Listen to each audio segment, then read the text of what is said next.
ശിവോഹം ജ്യോതിഷ ഹസ്തരേഖ സംബന്ധമായ ഈ എളിയ വീഡിയോയിലേക്ക് എല്ലാവർക്കും സ്വാഗതം. ഇന്ന് പറയാൻ പോകുന്നത്, നിങ്ങൾ ഭദ്രകാളി ക്ഷേത്രത്തിൽ, അതായത് നിങ്ങളുടെ അടുത്തുള്ള ഭദ്രകാളി ക്ഷേത്രത്തിൽ ഈ പറയുന്ന ഒരു വഴിപാട് ചെയ്താൽ നിങ്ങളുടെ ഏതാഗ്രഹമായിക്കോട്ടെ, ഒരു വീട് അല്ലെ ഭൂമി അല്ലെ ധനം എന്ന് വേണ്ട ഏത് കാര്യവും ഭദ്രകാളിയമ്മ സാധിച്ചു തരും. നമ്മുടെ മുൻജന്മ സംബന്ധമായ കർമ്മദോഷങ്ങളും എല്ലാ തടസ്സങ്ങളും മാറ്റുന്ന ഒരു ലളിതമായ എന്ന് പറഞ്ഞാൽ ശക്തമായ വഴിപാട് തന്നെയാണ്. പക്ഷെ ലളിതമായി ചെയ്യാവുന്ന ഒരു നല്ല കാര്യമാണ്. നിങ്ങൾ ചെയ്ത് നോക്കുക. നമുക്ക് എത്ര വർഷങ്ങളായിട്ട് തടസ്സപ്പെട്ട് നിൽക്കുന്ന കാര്യങ്ങളായിക്കോട്ടെ ഒക്കെ ഏത് കാര്യവും ഭദ്രകാളിയമ്മ സാധിച്ചു തരും. ഭദ്രകാളിയമ്മയ്ക്ക് ഒരു കാര്യവും അസാധ്യമായിട്ടില്ല, എന്തും സാധിച്ചു തരും. പക്ഷെ നിങ്ങളുടെ ഭക്തി, നിങ്ങളുടെ നന്മ, മനസ്സിൻ്റെ നന്മ, നിങ്ങളുടെ വിശ്വാസം, അത് ഭദ്രകാളിയമ്മയെ ചെല്ലണം. എങ്കിൽ മാത്രമേ ഫലം ഉണ്ടാകത്തുള്ളൂ. അങ്ങനെ ചെയ്തവർക്ക് ഗുണമുണ്ടായിട്ടുണ്ട്. ഇപ്പം ഞാൻ സ്വർണ്ണലക്ഷ്മി മന്ത്രം പറഞ്ഞു, അത് ശരിയായിട്ട് വിശ്വാസത്തോടെ ജപിച്ചവർക്കൊക്കെ സാമ്പത്തിക അനുഭവം ഉണ്ടായിട്ടുണ്ട്, എനിക്കുൾപ്പെടെ. അതുകൊണ്ട് ഇത്ര ഉറപ്പിച്ച് പറയുന്നത്. എന്നാൽ ചിലർ ചെല്ലുന്ന എല്ലാവർക്കും അനുഭവം ഉണ്ടാകണമെന്നില്ല. കാരണം അവർക്ക് അതിലുള്ള വിശ്വാസക്കുറവ്, അല്ലെങ്കിൽ വേണ്ട രീതിയിലുള്ള വിശ്വാസം ഇല്ലായ്മ, അല്ലെങ്കിൽ ആ ഒരു മനഃശുദ്ധി, ആ കാര്യം ചെയ്യുമ്പോഴുള്ള ഏകാഗ്രത, ഇതിൻ്റെയൊക്കെ കുറവാണ്.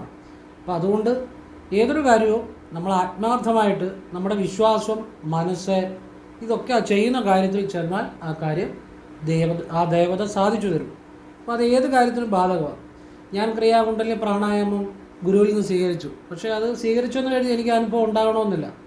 ഞാനതിനോട് എത്രമാത്രം ഞാൻ അതിന് ആത്മാർത്ഥത പുലർത്തുന്നു എന്നനുസരിച്ചിരിക്കും ആ വിദ്യ എന്നെ ഫലപ്പെടുന്നത്. എന്ന് കരുതി ആ വിദ്യ മോശമാണെന്ന് അതിന് അർത്ഥമില്ല. എന്ന് പറഞ്ഞ പോലെ ഒരു വഴിപാടാണെങ്കിലും അത് എങ്ങനെ ചെയ്യുന്നു, എത്ര ആത്മാർത്ഥമായിട്ട് ചെയ്യുന്നു എന്നനുസരിച്ചിരിക്കും ആ ഫലം വരുന്നതും വരാത്തതും, നേരത്തെ വരുന്നതും താമസിച്ചു വരുന്നതും എല്ലാം കേട്ടോ.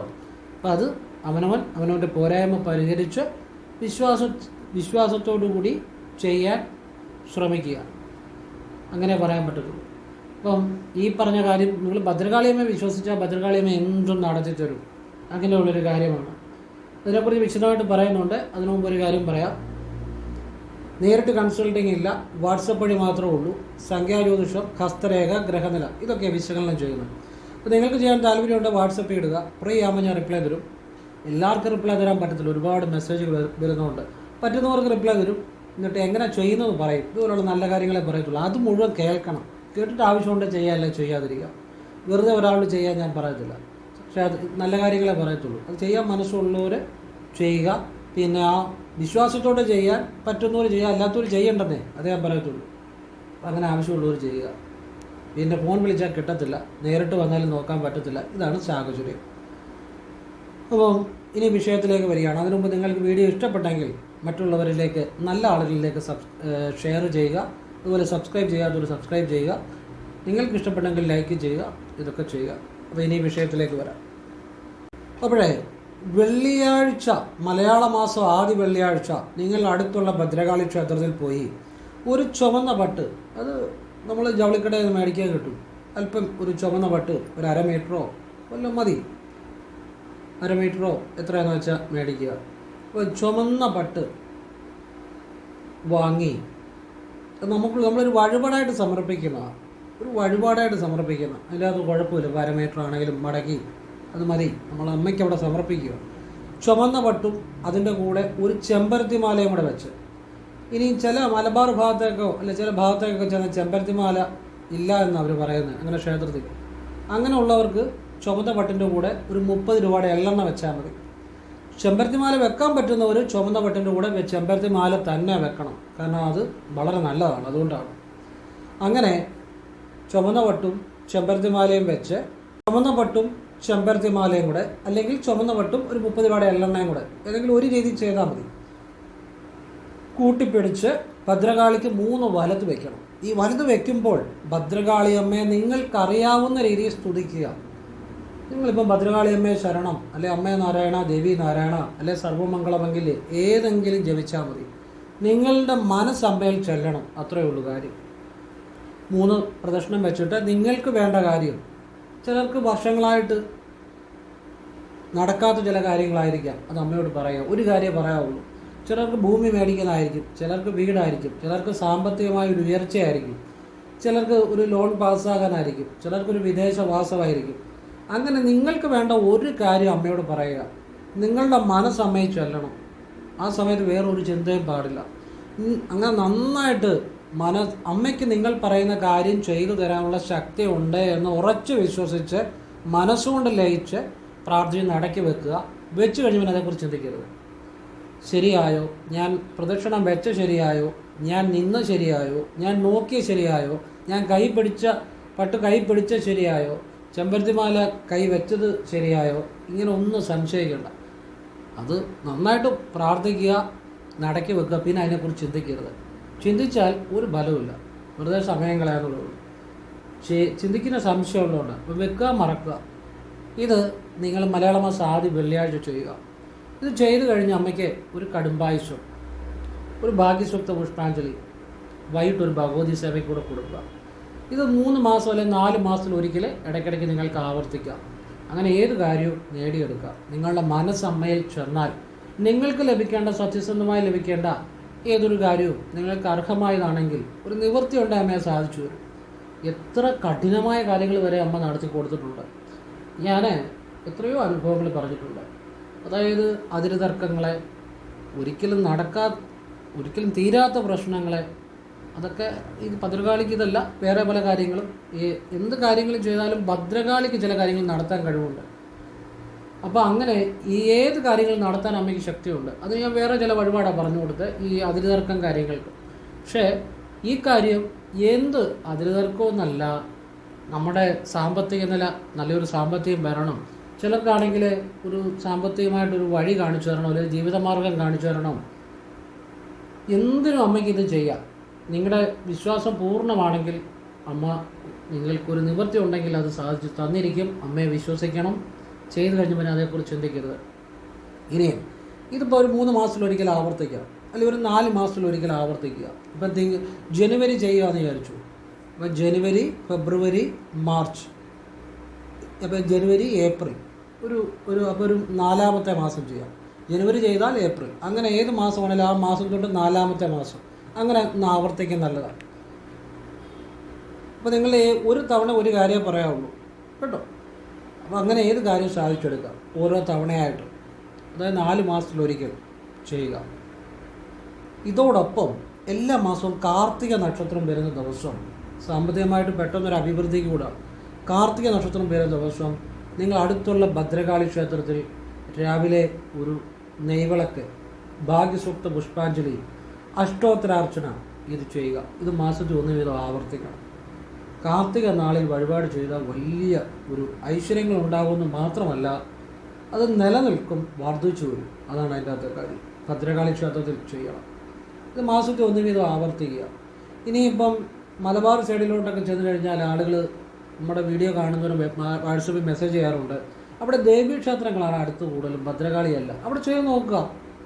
ഇനി ഭദ്രകാളി ക്ഷേത്രം അടുത്തുള്ളവർ അവിടെ തന്നെ ചെയ്യുക. ഇല്ലാത്തൊരു ദേവീക്ഷേത്രമാണെങ്കിൽ അവിടെ ചെയ്ത് നോക്കുക. പക്ഷെ ഭദ്രകാളി ക്ഷേത്രം ചെയ്തെടുത്ത് കൂടുതൽ അനുഭവമായിട്ട് കണ്ടിട്ടുണ്ട്. അതുകൊണ്ടാണ് ഞാൻ എൻ്റെ അനുഭവത്തിൻ്റെ അടിസ്ഥാനത്തിൽ ഈ ഭദ്രകാളി ക്ഷേത്രം ചെയ്യണമെന്ന് പറയുന്നത്. അത് അവനവനെ കൊണ്ട് പറ്റുന്ന പോലെ ചെയ്യുക. അപ്പോൾ ഇത് കാർത്തിക നാളിന് ഓരോ മാസവും നിങ്ങൾ ആവർത്തിക്കണം. സാമ്പത്തികമായിട്ട് വലിയൊരു അഭിവൃദ്ധി ഉണ്ടാകാൻ വേണ്ടിയാണ്. അതുപോലെ തന്നെ തിങ്കളാഴ്ച, കറുത്തവാവ് കഴിഞ്ഞ് വരുന്ന തിങ്കളാഴ്ച ചെയ്യുന്ന കുറേ കാര്യങ്ങൾ ഞാൻ പറഞ്ഞിട്ടുണ്ട്. ഇനിയും പറയാൻ പോകുന്നത് വേറെ കറുത്തവാവ് കഴിഞ്ഞ തിങ്കളാഴ്ചയല്ല, നിങ്ങളുടെ പക്കനാൾ, നിങ്ങൾ ജനിച്ച നക്ഷത്രം മാസത്തിൽ വരുമല്ലോ, ആ പക്കനാളിന് മുമ്പ് വരുന്ന തിങ്കളാഴ്ചയും പക്കനാൾ കഴിഞ്ഞ് വരുന്ന തിങ്കളാഴ്ചയും ശിവക്ഷേത്രത്തിൽ വൈകുന്ന പാട് നിങ്ങൾ ശംഖാഭിഷേകം, ഇതെന്തിനാണെന്നറിയോ, പെട്ടെന്ന് മാറ്റം വരും. അതായത് ചില വീട്ടിൽ മുഴുവൻ അസുഖം, ദുരിതം, പിന്നെ കാലക്കേട്, സാമ്പത്തിക തടസ്സങ്ങളെ, കലഹവെ, ഇങ്ങനെ ദുരിതങ്ങളുടെ മേളിൽ ദുരിതമാണ്. അത് മാറാനുള്ള ഒരു കാര്യമാണ്. അപ്പം രോഗസംബന്ധമായ കാര്യത്തിനൊക്കെ നമ്മൾ ഡോക്ടറെ കണ്ട് ട്രീറ്റ്മെൻറ്റ് ചെയ്ത് തന്നെ മുന്നോട്ട് പോകണം. പ്രാർത്ഥനയുടെ ഭാഗമായിട്ട് ചെയ്യാവുന്ന ഒരു നല്ല കാര്യമാണ് ഈ പറയുന്നത് കേട്ടോ. അതെപ്പോഴും മനസ്സിലാക്കുക. എന്ത് ആരോഗ്യ പ്രശ്നം ഉണ്ടെങ്കിലും അത് ഡോക്ടറെ കാണണ്ട, ജ്യോതിഷനെ അല്ല കേട്ടോ. അത് ഡോക്ടറെ കണ്ട് തന്നെ ട്രീറ്റ്മെൻറ്റ് ചെയ്ത് മുന്നോട്ട് പോകണം. ഞാൻ എപ്പോഴും പറയാറുണ്ട്, ഒരു വണ്ടി കേടായാൽ ഓടിപ്പോയി ഒരു ജ്യോതിഷനെ വിളിച്ചുകൊണ്ട് വരികയല്ല ചെയ്യുന്നത്, മെക്കാനിക്കലിനെ വിളിച്ചുകൊണ്ട് വരിക. ജ്യോതിഷനെ വിളിച്ചുകൊണ്ട് വന്ന വണ്ടി അവിടെ കിടക്കത്തേ ഉള്ളൂ.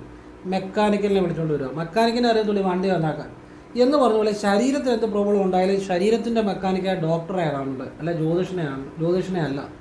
എന്നോട് അങ്ങനെയുള്ള ചോദിക്കരുതെന്ന് ഞാൻ പറഞ്ഞിട്ടുണ്ട് വാട്സപ്പിൽ. ആരോഗ്യ പ്രശ്നമാണെങ്കിൽ ഡോക്ടറെ കാണുക, അദ്ദേഹം പറയുന്ന അനുസരിച്ച് ചെയ്യുക. പിന്നെ നമുക്ക് ക്ഷേത്രത്തിൽ പോയി പ്രാർത്ഥിക്കാം. ആ നിലയിൽ ഉള്ള നല്ല പ്രാർത്ഥനകളുണ്ട്, അത് ആണ് ഞാൻ പറയുന്നത്. പക്ഷേ ഡോക്ടറെ കാണുക, ട്രീറ്റ്മെൻറ്റ് ചെയ്യുക, തുടരുക, അതാണ് ചെയ്യേണ്ടത്, അതാണ് പ്രധാനം. അപ്പോൾ അത് എൻ്റെ അഭിപ്രായം ഞാൻ പറഞ്ഞതേ ഉള്ളൂ. അപ്പം ഈ സാമ്പത്തിക ദുരിതങ്ങളെ, പെടുമരണങ്ങളെ എന്ന് വേണ്ട കലഹങ്ങളെ, ഇതൊക്കെ മാറാൻ തിങ്കളാഴ്ച, എങ്ങനത്തെ തിങ്കളാഴ്ചയാണ്? പക്കനാളിന് മുമ്പുള്ള തിങ്കളാഴ്ച, പക്കനാൾ കഴിഞ്ഞ് വരുന്ന തിങ്കളാഴ്ച. പക്കനാൾ എന്ന് പറഞ്ഞാൽ നിങ്ങളുടെ ജന്മനക്ഷത്രം മാസത്തിൽ വരുന്ന ദിവസം. അങ്ങനെ ഈ 2 തിങ്കളാഴ്ചകളിൽ വൈകിട്ട് ശിവക്ഷേത്രത്തിൽ ശംഖാഭിഷേകം, നെയ്വിളക്ക്, കൂവളത്തില അർച്ചന, ഭാഗ്യസൂക്ത പുഷ്പാഞ്ജലി ഇത് ചെയ്ത് ഭഗവാനോട് നിങ്ങൾക്കൊരു ജീവിതമാർഗം നൽകണേ, സമ്പത്ത് നൽകണേ, ഐശ്വര്യം നൽകണേ, ആയുരാരോഗ്യ സമ്പൽ സമൃദ്ധി നൽകണേ ഭഗവാനെ എന്ന് ഭഗവാനിൽ ലയിച്ച്, ഭഗവാനെ വിശ്വസിച്ച് പ്രാർത്ഥിച്ച് ശിവനടയിൽ സമർപ്പിക്കുക. കളിയങ്ങ് മാറും വിശ്വസിച്ച് ചെയ്താൽ. അല്ലെങ്കിൽ ഇപ്പം ചുമ്മാ അവിടെ കൊണ്ട് ഇങ്ങനെ വെച്ച് ആ പേരിന് കിട്ടിയിട്ട് അനുഗ്രഹം നോക്കാം എന്നൊക്കെ വെച്ചാൽ ഒരു ഫലവും കിട്ടത്തില്ല. ഭഗവാനെ എനിക്ക് വേറെ ആശ്രയമില്ല എന്ന് ഉറച്ച് വിശ്വസിച്ച് ഭഗവാനെ ആ ഹൃദയത്തിൽ നിന്ന് ആത്മാർത്ഥതയോടെ വെച്ചാൽ അത് ഫലമാണ്. വെച്ച് കഴിഞ്ഞാൽ അതിനെക്കുറിച്ച് ചിന്തിക്കരുത്, പ്രാർത്ഥിച്ചു വെക്കണം.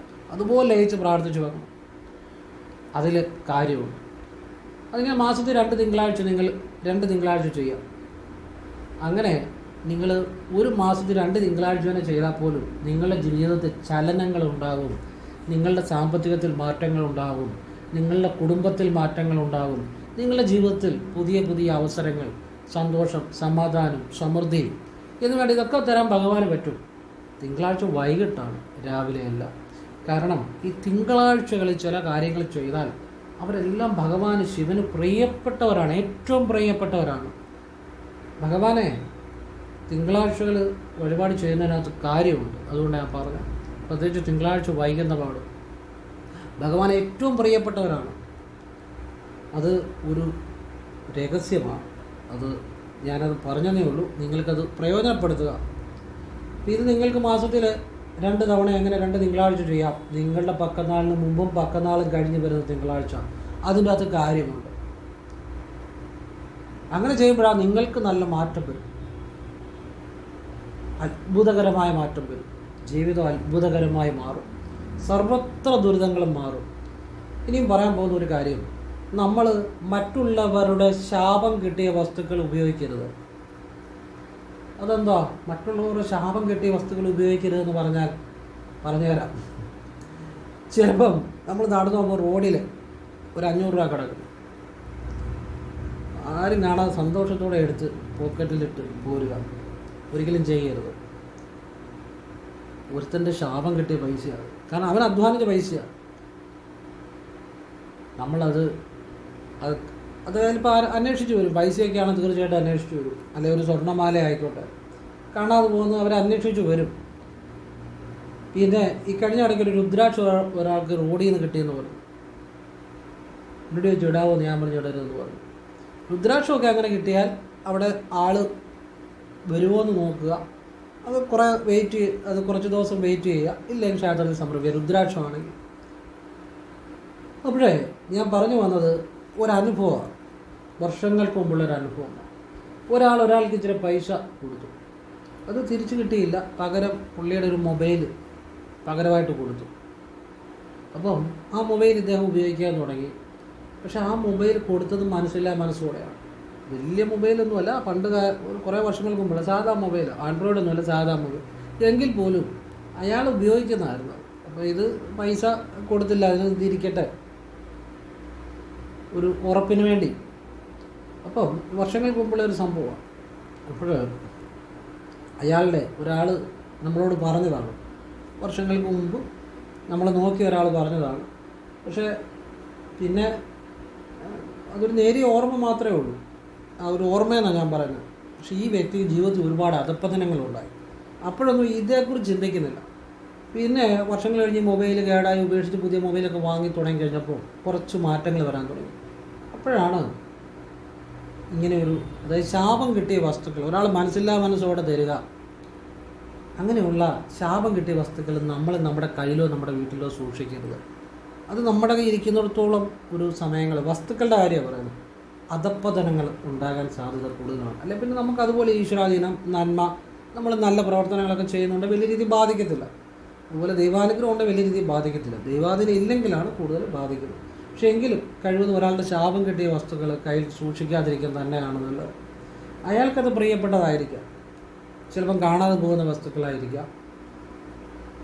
ചിലരുണ്ട് പൈസ കൊടുത്തിട്ട് ഈടായിട്ട് ചില വസ്തുക്കൾ മേടിച്ചു വെക്കും. പക്ഷെ അതൊക്കെ കാലക്രമത്തിൽ അവർക്ക് കർമ്മദോഷം വരുത്തി വെക്കും. അപ്പം എനിക്ക് തോന്നിയ, എൻ്റെ മനസ്സിൽ ഭഗവാൻ തോന്നിച്ച ഒരു കാര്യമാണ് പറഞ്ഞത്. നിങ്ങൾക്ക് ഇഷ്ടമുണ്ട് സ്വീകരിക്കുക, അല്ലെങ്കിൽ നിങ്ങൾക്ക് തള്ളിക്കളയാം. അതിനുള്ള സ്വാതന്ത്ര്യം നിങ്ങൾക്കും ഉണ്ട്. എൻ്റെ അഭിപ്രായം പറയാനുള്ള സ്വാതന്ത്ര്യം എനിക്കും ഉണ്ട്. അന്നലെ പറഞ്ഞതാണ്. ഭഗവാൻ എൻ്റെ മനസ്സിൽ തോന്നിച്ച ഒരു കാര്യം പറഞ്ഞതേ ഉള്ളൂ. ഇതൊക്കെ ജീവിതത്തിൽ ശ്രദ്ധിക്കേണ്ട ചില കാര്യങ്ങളാണ്. അപ്പോൾ എല്ലാവരും ഈശ്വരൻ അനുഗ്രഹിക്കട്ടെ. എൻ്റെ അഭിപ്രായങ്ങളും നിരീക്ഷണങ്ങളും ഒക്കെയാണ് ഞാൻ പറഞ്ഞത്. നിങ്ങൾക്ക് നല്ലതെന്ന് തോന്നിയാൽ, നിങ്ങൾക്ക് ഗുണമെന്ന് തോന്നുന്നുണ്ടെങ്കിൽ സ്വീകരിക്കുക, അല്ലെങ്കിൽ തള്ളിക്കളയുക. എനിക്ക് അനുഭവം വന്ന കാര്യങ്ങളാണ് പറഞ്ഞത് സത്യസന്ധമായി. അത് മനസ്സിലാക്കിയവർക്കെല്ലാം ജീവിതത്തിൽ അതിൻ്റെ ഗുണങ്ങൾ ഉണ്ടായിട്ടുണ്ട്. എല്ലാവരും ഈശ്വരൻ അനുഗ്രഹിക്കട്ടെ. ഓം കൃഷ്ണായ നമഃ. ശിവോഹം. ശിവശിവ.